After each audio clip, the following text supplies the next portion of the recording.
Thursday. I'm Kristina And I'm Behr. Don Smith. We're so glad you could join us today. First, let's check in with meteorologist Mike Favetta in the Weather Center for a check of your forecast. Good morning, Mike.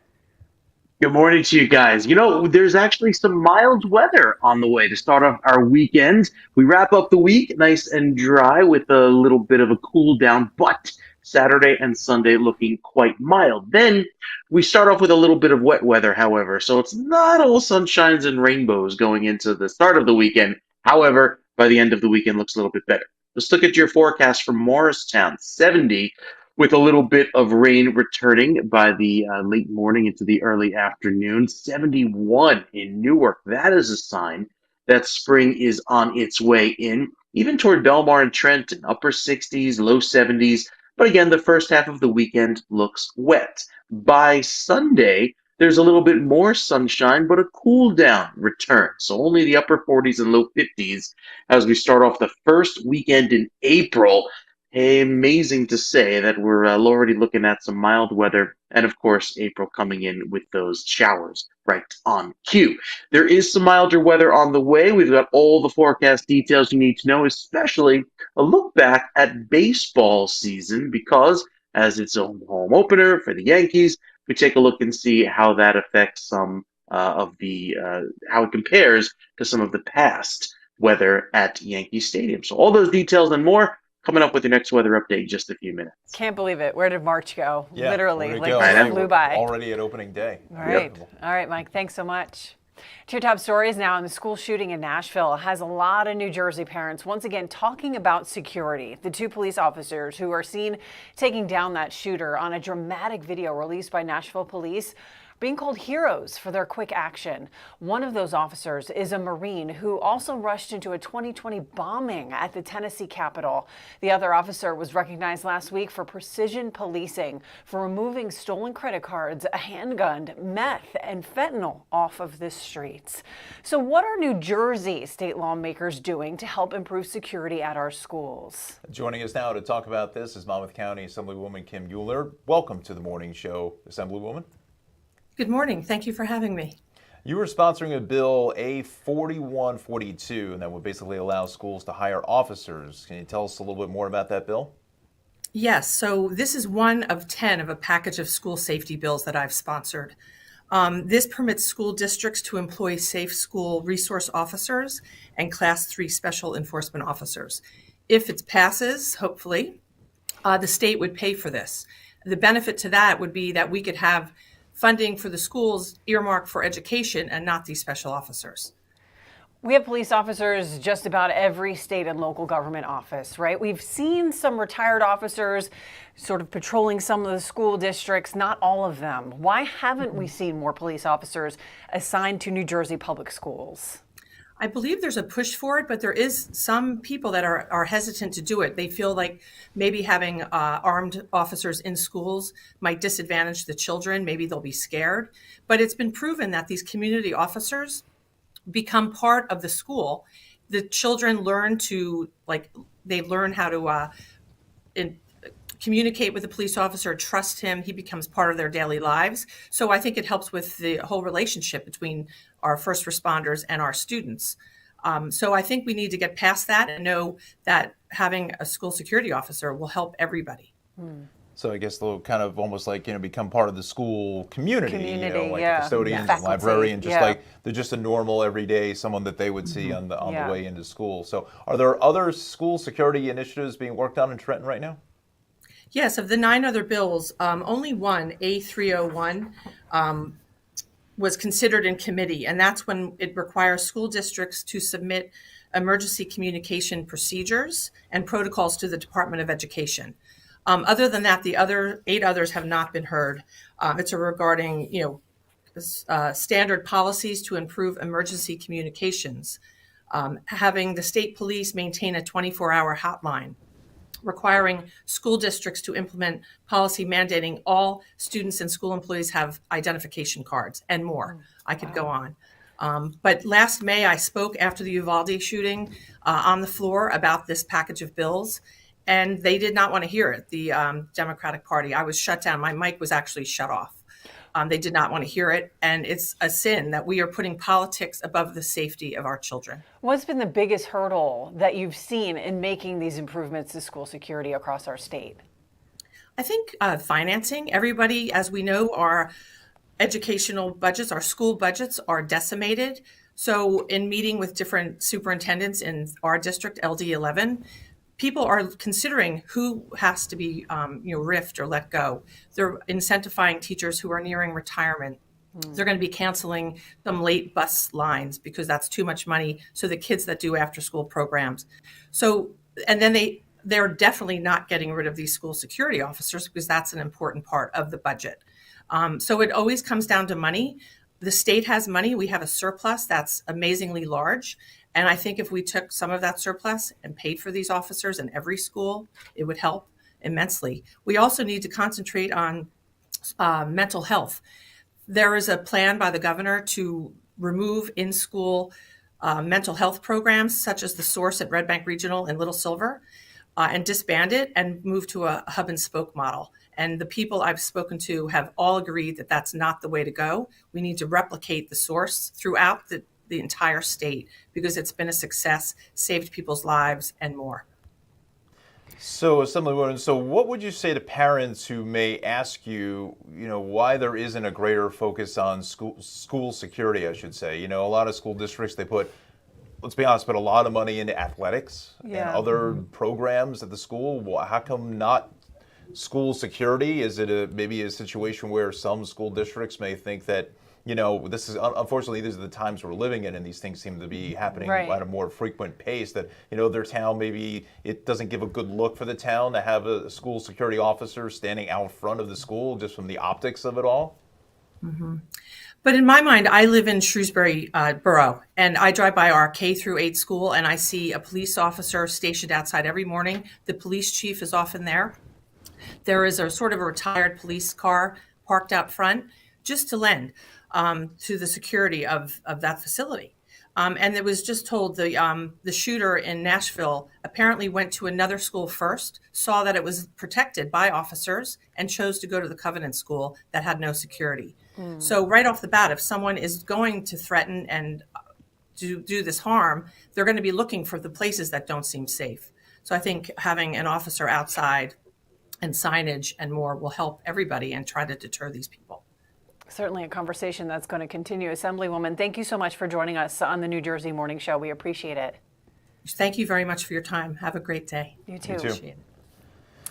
Well, a voluntary conservation order put into place Sunday night for American Water customers in Burlington, Camden, and Gloucester counties has been lifted. Finally, Friday night, manufacturing facility in Bristol, Pennsylvania, spilled thousands of gallons of a water-soluble acrylic polymer solution into a tributary to the Delaware River when a pipe burst. After repeated testing of river samples, New Jersey American Water declared that the water is safe, but certainly alarming for those customers. They got this notice basically overnight saying, hey, there may be an issue with your water. Yeah, it's like you may not want to drink it, you may not want to take a shower in it or brush your teeth. It's crazy. And how is there not more protocol in place to kind of keep that from happening? Yeah. I feel like we're seeing more of this. I mean, not so much in the rivers, but, with the train derailments. I think I even heard that there was another one today. It's like, what's going on with all this stuff? And it even affects, it was just at the ShopRite yesterday that they're putting a limit on some of the bottled water because of their supply coming in for a greater demand in that Philadelphia southwestern section of New Jersey. The bottled water demand, because just people, trying to keep up you hear that, and it's your well water, your drinking water, and it's, that's pretty scary. It is, because you're just not sure what the ripple effects could be. It's not right now. It could be 10 years from now. You just don't know. Even though some have filters, whatever. I think, we're just looking at, the bottled water situation for a little while. Well, that's a scary situation, especially when you get that notification saying, your water could be contaminated, and it's like, whoa. Wow. Yeah. Big problems. Okay, the CDC has issued a warning about drug-resistant fungal infections that are impacting medical facilities in New Jersey.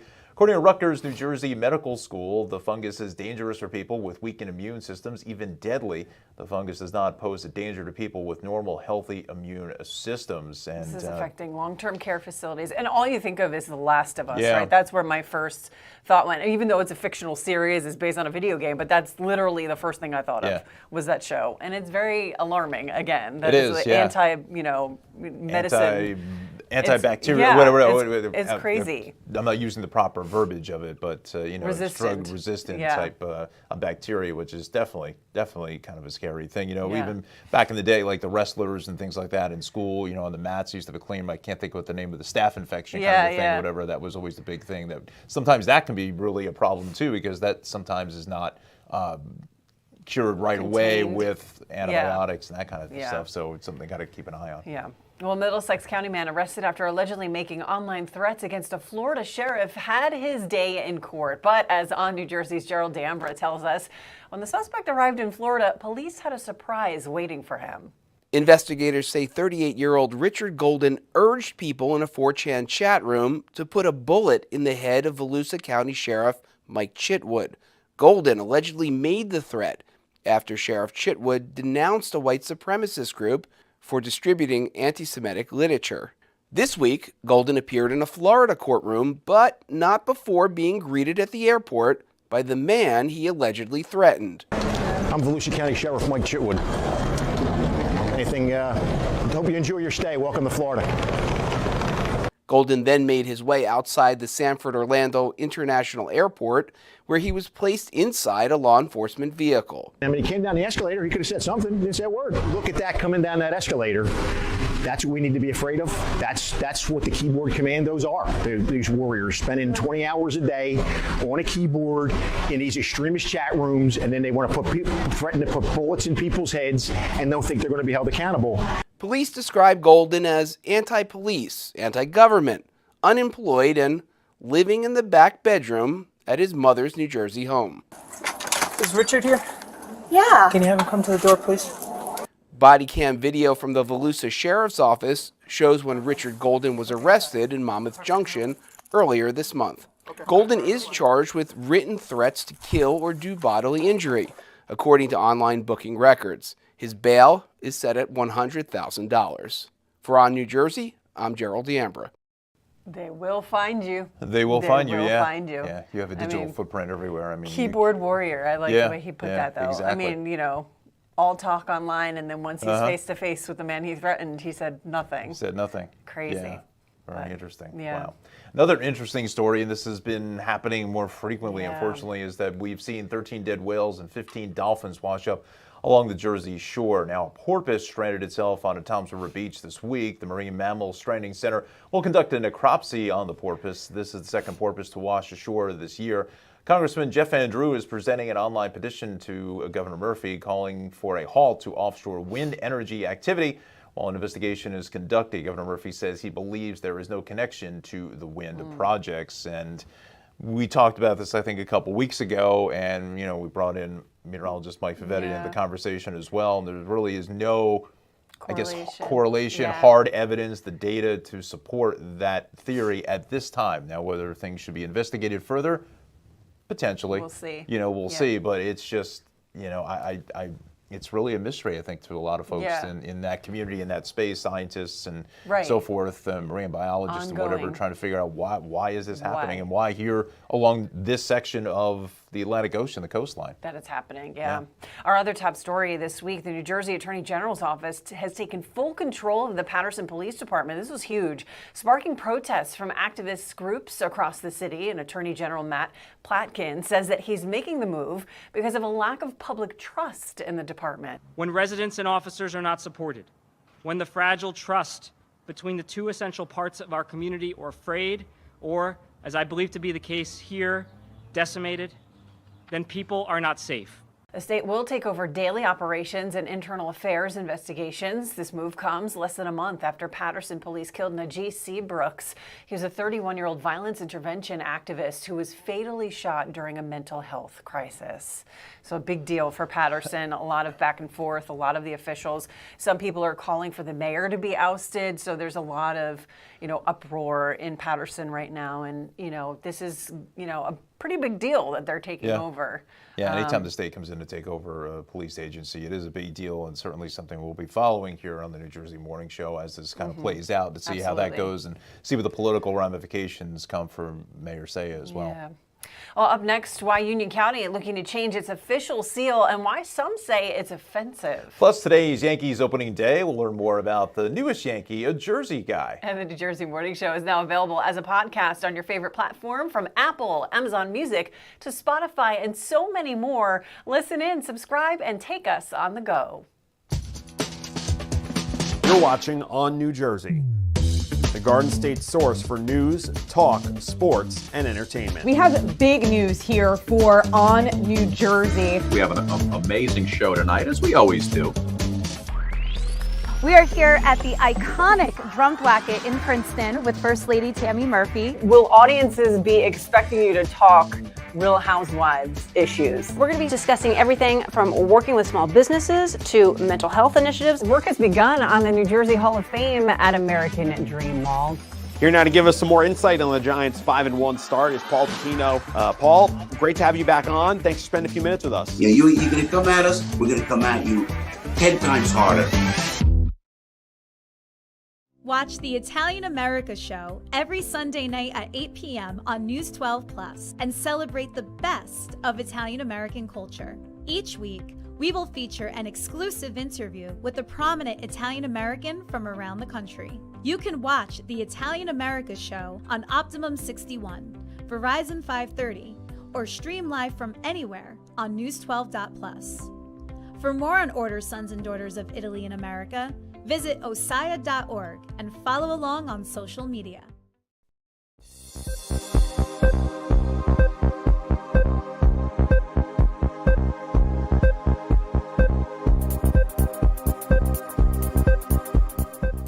Good morning and welcome back to the New Jersey Morning Show. I'm Don Smith filling in for Cara, Falco along with Kristina Behr. Other top stories here throughout the great Garden State. There's debate in Union County over the county seal, and this, quite honestly, has been ongoing for quite some time. Union County Board of County Commissioners say the current seal, seen here, is insensitive. It depicts the murder of Hannah Caldwell by a British soldier. Her murder became a symbol of defiance and independence during the Revolutionary War. A county press release says the seal could be seen as insensitive and a dramatization of her death since she was killed inside her home, possibly near her children.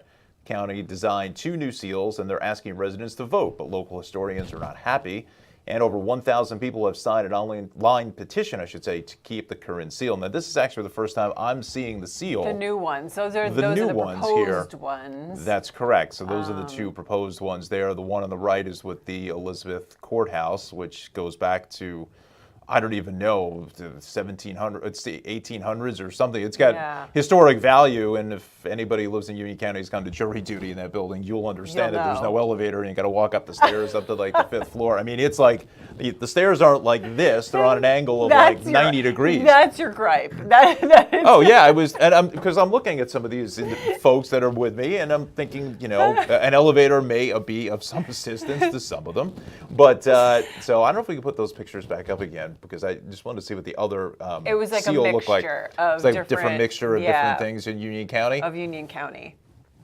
And I mean, and the other one, the old one, in fairness, you do see it depicted of this woman with her hands up next to her house. Correct. With a gun pointed at her. That's right. That's right. By the British Redcoat. Now, from my understanding, I've been a resident of Union County for all my life. So the understanding I have is that Hannah Caldwell is not actually shot outside of the house. It actually took place inside the home. Right, and they're saying next to her kids, which is next to her kids. Disturbing. That's right. And I just read that, too. I should have remembered that. But so that's a little bit of a depiction of it on the outside. Now, again, I don't know what the reason why they decided to go with the seal. And again, I'm not sure how long the seal has been that form of for as long as, you know, Union County's It been would be incorporated interesting to find out that sort of historical. But, you know, and listening to the argument from the Union Historical Society, which is, you know, in Union Township there, the argument is that Hannah Caldwell was really kind of a catalyst for the Revolutionary War. Right. That her murder right in front of her kids, a cold-blooded murder by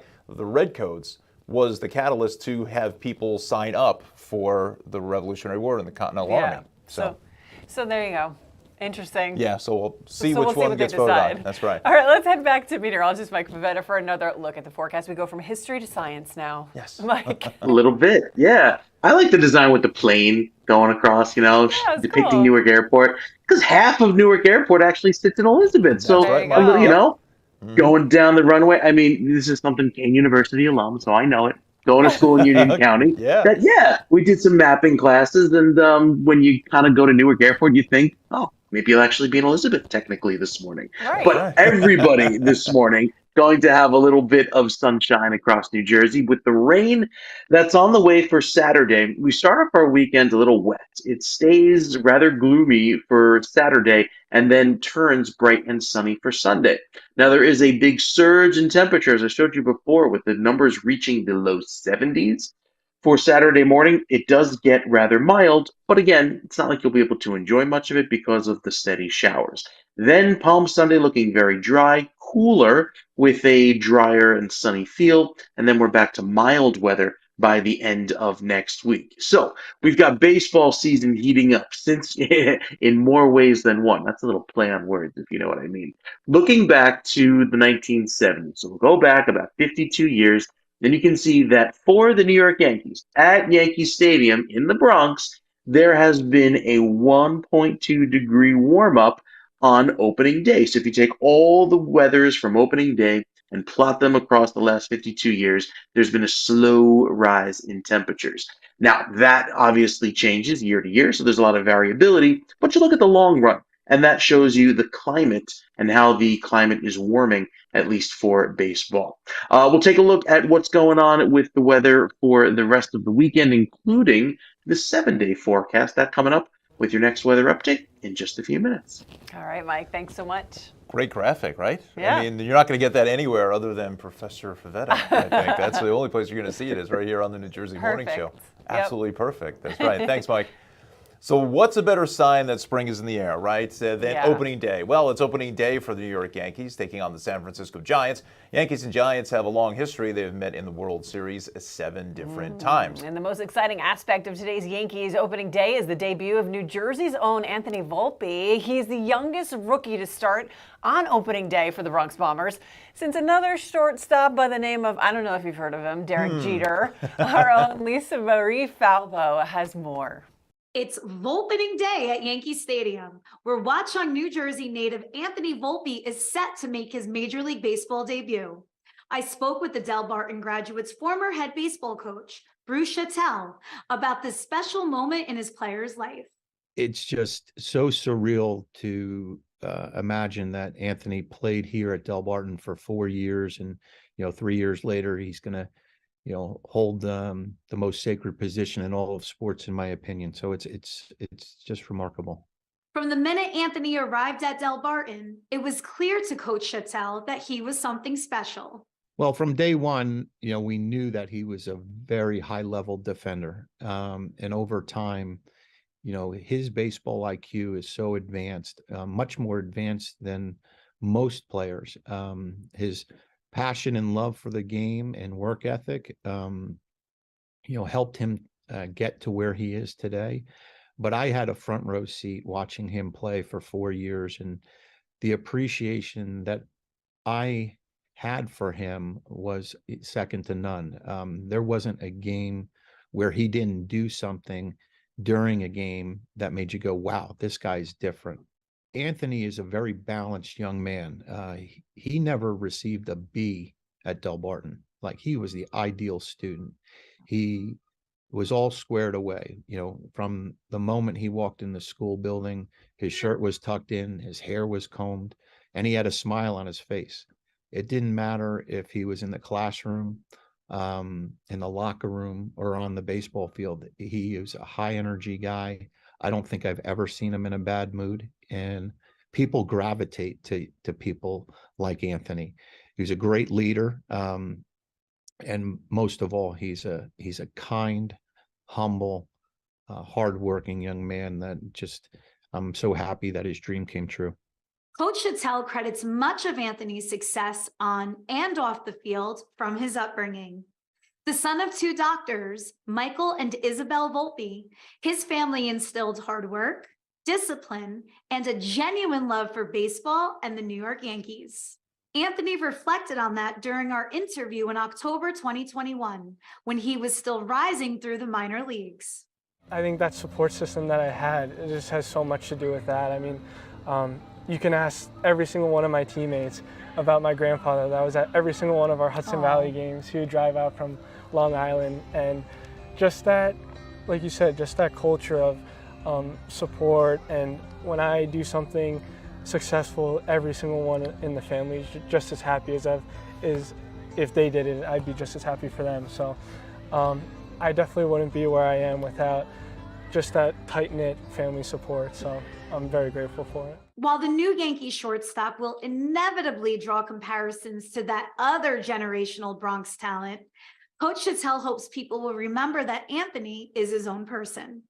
Derek Jeter was Anthony's favorite player growing up, and I was already a grown-up, and he was my favorite player. How can't you love Derek Jeter if you're a Yankee fan? And I think Anthony would be the first person to say, please don't compare me to Derek.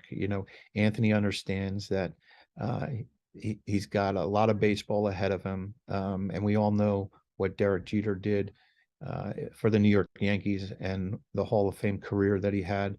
I think Anthony deserves just to take a breath and do his thing without the comparisons, but that's my opinion. While there is a lot of pressure playing in New York, Coach Chattel has no doubt Anthony Volpe can handle the heat. New York's going to love him if he does his thing. New York is a tough place when you're in a slump, but Anthony always had the ability to rise to the occasion. He played his best in our biggest games, whether it was a county championship game, whether it was a state championship game. He left his mark on those titles that we were fortunate enough to win. And like I said, if anybody can handle this pressure, it's him. He just loves baseball, and I think he's got the ability to tune out a lot of the noise. The Del Barton community will largely be represented today at Yankee Stadium. Coach Chattel will be in attendance, as will the varsity baseball team, who will be seated amongst the bleacher creatures.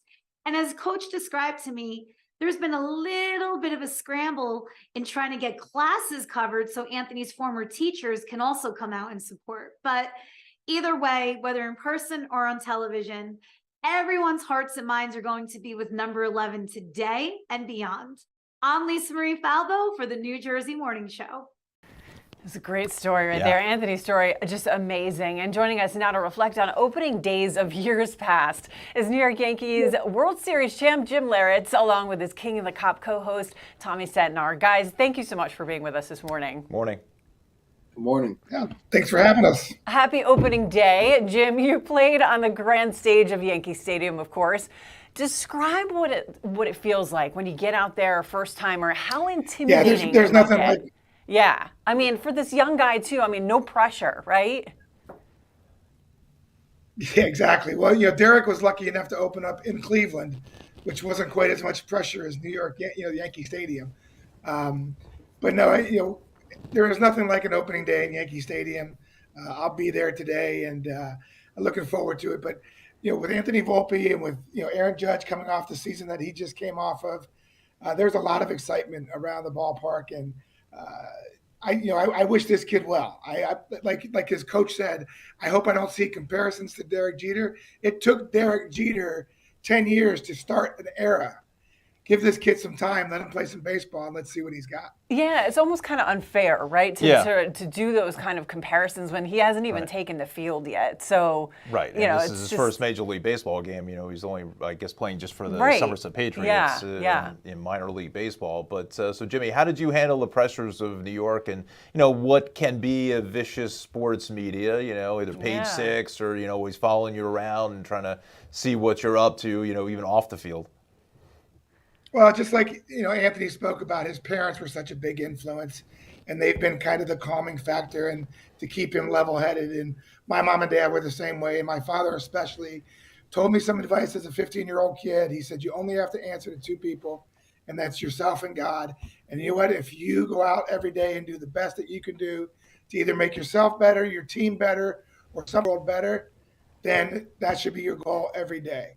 And he didn't know I was going to play for the New York Yankees under the media, under all these other things. But that advice really kept me grounded and, you know, helped me get through some of those early years when you had to deal with the media that you weren't used to. Yeah, I mean, Tommy, from your perspective, we know you're a big fan. Share your thoughts on opening day and the young, exciting roster that the Yankees are fielding today. You know, well, that's exciting, but you know, I want to talk more about the traditions. Volpe talked about his family, right? So every family in America today has a story, whether it's with their dad back in the day, their brothers, and they just look forward to this brand new start of a new season. I remember when I owned the Newark Bears, Jimmy was one of my coaches. Tim Raines, Hall of Famer, was our manager. We had General Colin Powell throw out the first pitch, and Patti LaBelle sing the national anthem. I had my three daughters standing next to me, and I looked to the right, and there was my dad and mom in the first row. And my dad grew up in Newark, couldn't afford to go to the old Rupert Stadium, where the Yankee minor league team, Yogi Berra, all the greats played there, and he would look through a knothole. So I got like tears in my eyes when Patti LaBelle was singing the national anthem, and I see my dad in the front row. So, you know, there's all across the country right now, Jimmy will tell you, families getting together. This is a holiday. And as far as Jimmy, countless stories I discussed. I mean, to be called up to the Yankees, I remember him telling me the story with his dad, and then to go out there. And I looked at him when now he's with the Newark Bears as a coach, and he said, TC, every opening day is amazing. Every opening day. But this kid, good for New Jersey, man. We should celebrate him, right? It's opening day. He's a hometown boy. And him and Mike Trout, let's not forget the greatest player in baseball, Jersey boy. So I'm looking forward to watching his game today and his career. It'll be a lot of fun. What do you think that says, too? I mean, you got the Trout also. Yeah, we can't forget him. I mean, the Jersey connections here. What does that say about our sports here in the state? Well, as someone who grew up in the Midwest, you know, we don't get the opportunities that the kids out in California and Florida and Texas get to play year round, you know, and it really, I actually think it speaks well to the programs that have these indoor batting cages and where these kids can work out and stay in shape because they don't get the opportunities on the field as much. And I think we have to credit a lot of those facilities for giving these kids the opportunity to develop their skills to be able to play at that level. Yeah. Yeah, you know, Tommy, I'm sorry, go ahead, Tom. I was going to say Seton Hall University was like a baseball machine, you know, for a small university up on the East Coast here. We had so many players go to the big leagues, and that was under the tutelage of the Shepherd family, which one of the sons is still managing. But, you know, I think New Jersey's finally there's great athletes in New Jersey, and they're not leaving New Jersey. They're starting to represent their schools here, which is pretty neat. Yeah, you know, Seton Hall, Mo Vaughn, Craig Biggio, Rick Cerrone, I think, with the Seton Hall as well. Rick Cerrone, Johnny Galantin. Yeah, I mean, you're right about that, Tom. You know, Seton Hall is a small school there, and the athletics are so good. And again, a high school baseball programs around the state. You know, I grew up in Cranford, and we've always had really top programs. Excuse me, over the last like 20 years. So it's a big deal, baseball in New Jersey. And I just want to get your guys' thoughts real quick on the story yesterday about Volpe asking Brett Gardner to use his number 11. I mean, I think that really just shows so much, you know, class and, you know, how he's grounded and the respect for the Yankees and respect for the game that he asked to, you know, if he could wear the number 11. I believe he was number 7. I saw that in the high school footage we have, but, you know, to use the number 11. Yeah, I was curious after seeing him wear number 77 in spring training whether he would do like an Aaron Judge thing and keep that number, because that was the number that got him, to the big leagues. But yeah, you know what? When you're a young kid and you come up, I remember when I first got called up, I wanted number 14 because Pete Rose was my idol growing up. But Lou Piniella had just been fired, and they would not give that number out. And so there is a process. And I do think it does show a lot of class that Anthony actually called Brett and said, "Hey, you're the last Yankee that wore this number, and you wore it in pride, and people, idolize you. Can I wear that number?" And I thought that was a great move. Amazing. Jimmy and Tommy, we always appreciate you. Thanks for coming on this morning. And don't forget, you can watch their show, The King and the Cop, right here on New Jersey. Guys, have a great day. Happy opening day once again. Yes, thank you. Thank you, guys. Thanks for having us. Opening day, I think it should be, classified as a holiday as well. Although I think it's probably like an unofficial holiday because I think people this is call out sick. Yeah, exactly. Yeah. I think this is the first year in a while that all 30 Major League Baseball teams are playing on the same day. I mean, and since COVID too. I mean, that's This a is big true deal. too, right. So, it's really showing that everything is back, kind of in full swing. That's no pun it. intended. That's it. I thought you were going to say full bloom because that leads us right into the next story, right? Speaking of spring, up next, looking for a great outdoor activity. We'll learn about Holland Ridge Farms Tulip Festival. Yes, plus why many New Jerseyans should check their bank account for a deposit from the state.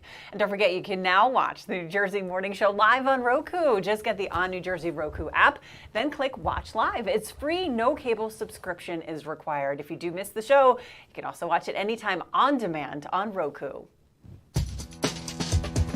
You're watching On New Jersey, the Garden State source for news, talk, sports, and entertainment. We have big news here for On New Jersey. We have an amazing show tonight, as we always do.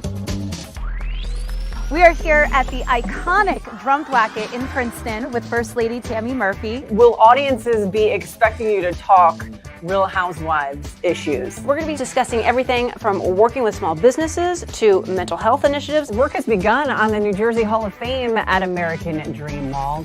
Here now to give us some more insight on the Giants' 5-1 start is Paul Patino.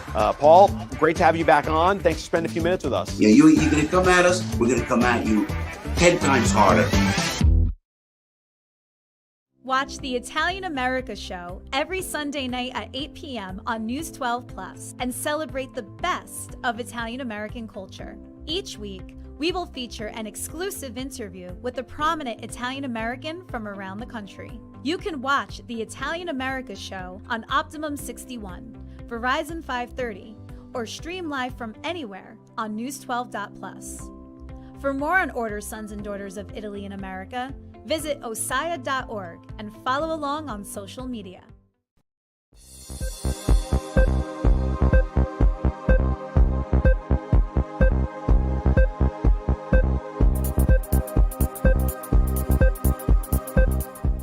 Welcome back to the New Jersey Morning Show. I'm Don Smith, filling in for Cara DeFalco. Joining me, as always, is the great Kristina Behr, K-Behr as we call her here, the New Jersey Morning Show. The first round of anchor property tax relief rebate payments started rolling out this week for 800,000 New Jerseyans who elected to get their payments via direct deposit. The check after the show. If you choose to get a check, they will be starting to be mailed out, I should say, in the first week of April. Yeah. So a lot of folks are looking for this, a little extra for the spring setup. Up. Yeah, maybe it's gonna spend it on your summer vacation down the shore, in the Jersey Shore rental, maybe, or something. And some people may need this because Bed Bath & Beyond set to close 87 stores. 42 of those closing are here in New Jersey. Now, this comes as the struggling retailer continues to face financial problems. Company also cutting 20% of its workforce. So that's really hard to hear, all of these layoffs and cutbacks. Walmart's another one that's laying off some folks down at a warehouse down in South Jersey too, about 200 jobs. So, that tax refund is definitely welcome for a lot of households at this time. And I think Bed Bath & Beyond, I think the home office is still in Union. Yeah. So it's a New Jersey-based company, which makes it even more difficult, especially never want to see anybody losing a job. No. And, they've had some tough times over the years and parting with Harmon and that kind of stuff. So we'll see how that goes. Right. We're going to switch gears now. Meteorologist Mike Favetta standing by with another check of the forecast. Spring fully sprung here, Mike, and lots of showers to show for it too. Sure. You've already seen a lot of the tulips, the daffodils, and we'll have the Holland Ridge people on soon to let you know more about that. The weather features milder forecasts ahead, especially with temperatures climbing into the 70s to start the weekend. There are some showers beyond that, but even throughout most of the next few days, at least through the next 10 days, anticipate slightly milder than average weather, as seen here by all those shades of orange and red, specifically in New Jersey and down across the southeast. Even still, for the month of April, it's expected to be slightly above average with that orange shade across New Jersey, but also just equal chances of rain. So it's not necessarily going to be wetter than average, drier than average. We usually pick up a few inches of rain during the month of April, and I think starting off the month with some showers indicate that, yeah, that's going to start off pretty typical. Here's a look of your 7-day forecast going into Saturday and Sunday, with temperatures starting off this weekend very mild. With the rain, we turn cooler by the end of the weekend, back in the 50s, and then cool off to the 60s for Monday and Tuesday of next week. So next week's weather actually bodes pretty average. Low 60s for the beginning of April, even through Tuesday, Wednesday, and Thursday, with some chances of rain. I think there's a good shot of some wet weather each and every day next week, but with temperatures staying in the 60s, that is welcome news, especially for those who can't wait for spring to stick around. We'll talk more about pollen coming up in just a bit, let you know how the pollen report is doing here across New Jersey. Oh boy. All right, Mike, thanks so much. Well, You speaking bet. of spring, if you're looking for the ultimate spring activity this year, Holland Ridge Farms is gearing up for its annual Tulip Festival, featuring over 8 million flowers in bloom. And joining us now is the creative manager of Holland Ridge Farms, Patrick Marini. Thanks for being with us. Hopefully I pronounced your last name correctly. Yeah, thanks for having me. Great, thank you. I feel like I got some of the pollen here in the studio. So talk to us about Holland Ridge Farms. How long has the farm been in service, and how did this festival all come about?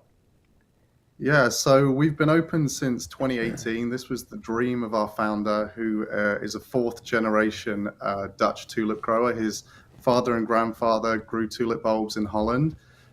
He started a business over here in the 70s, growing tulips and supplying to supermarkets. And it's always been his dream to share the love of tulips with the public. So in 2018, we opened our first tulip festival with an overwhelming response of people who attended. And since then, we've just grown in size. As you mentioned, we have 8 million tulips in bloom this year. The farm is over 300 acres. It's truly breathtaking, and you just can't, you have to see it to believe it. We share pictures and videos, but when you walk out into those fields and see those millions of tulips, it's a really incredible sight. And so really, it's definitely a great thing to do for spring. yeah, I mean, I went last year. Don's been in years past as well. I mean, we're looking at video now. It really does not do it justice at all. It's just simply a sea of different colors. It's gorgeous. Tell us what's new for this year's festival. And I know you're collecting donations for a special cause as well. Yeah, so this year we have even more varieties planted.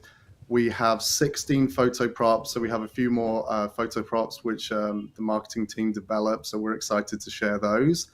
One of the photo props is a giant Cinderella carriage, so all the ladies that come to want to take a picture in the flowers, we have that, so that's a nice new feature.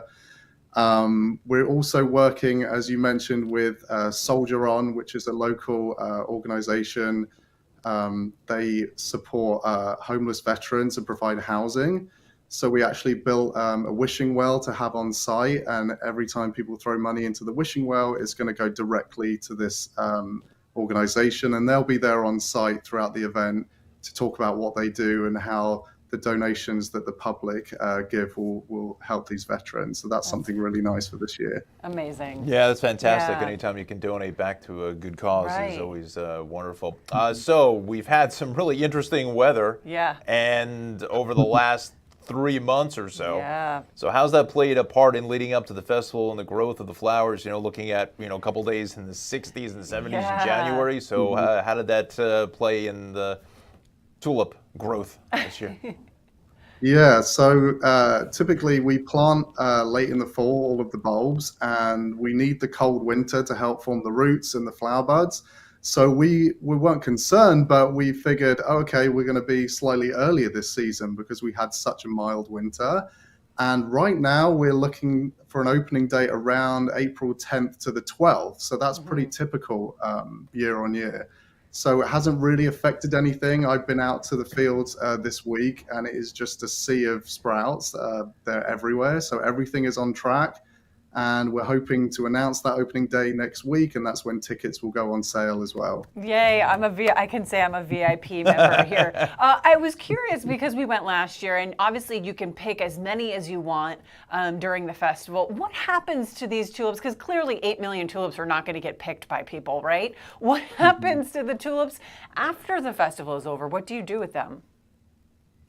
Right. So yes, I mean, as many as people pick, we still have a lot left over. And what we've been starting to do is plant in nets, which allows us to harvest the bulbs. And then our plan going forward is to resell those bulbs to the public so they can plant them at home. So it's just a constant cycle. They're not going to go to waste. It's just, it's fantastic. Yeah, it's magnificent. If you've never been, you have to go. Absolutely. Bucket list. Exactly. Yeah. It certainly doesn't do it justice just in the VO that we've been running. Just had one more question. I mean, it must be an army to plant like 8 million bulbs. I mean, in the fall. Like, I mean, it's got to be just a massive undertaking. I mean, how long does it actually take you to plant all of them? For the season? So you would think it's an army. We're quite a small family business. The marketing team is just 2 of us. It's really the 2 owners, the family members, and a small planting team. So it was really just 3 or 4 guys who used the GPS guided tractors and our custom equipment from Holland, and they just spend 2 weeks just planting bulbs straight. 2 weeks. Wow. So they do a fantastic job for such a small team to host such a big event. I'm so proud of what everyone does in this team. I feel like I'm part of the family, and you'll see our customers feel like they're part of the family as well when they come to the farm. Amazing. Tell us once again quickly, where can we find information about tickets? Yeah, so HollandRidgeFarms.com has all the information about the event.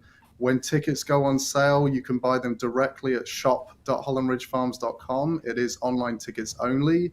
They're $15 a person, and that gets you access to the farm, the food trucks, photo props, hay rides, animals. There's just so much to do.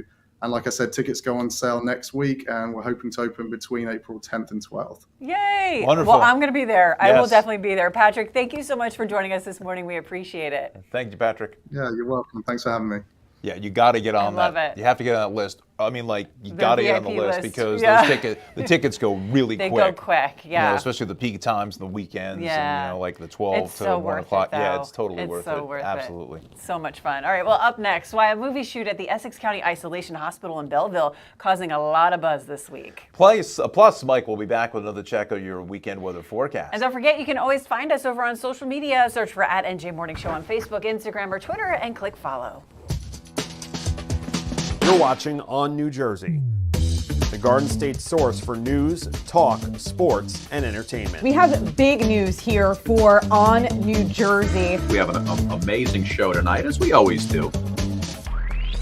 We are here at the iconic Drum Thwacket in Princeton with First Lady Tammy Murphy. Will audiences be expecting you to talk Real Housewives issues? We're going to be discussing everything from working with small businesses to mental health initiatives. Work has begun on the New Jersey Hall of Fame at American Dream Mall.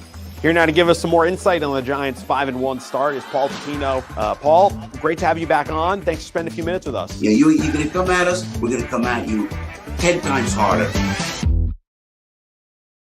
Watch the Italian America Show every Sunday night at 8 p.m. on News 12 Plus and celebrate the best of Italian American culture. Each week, we will feature an exclusive interview with a prominent Italian American from around the country. You can watch the Italian America Show on Optimum 61, Verizon 530, or stream live from anywhere on News12.plus. For more on Order Sons and Daughters of Italy in America, visit osaya.org and follow along on social media.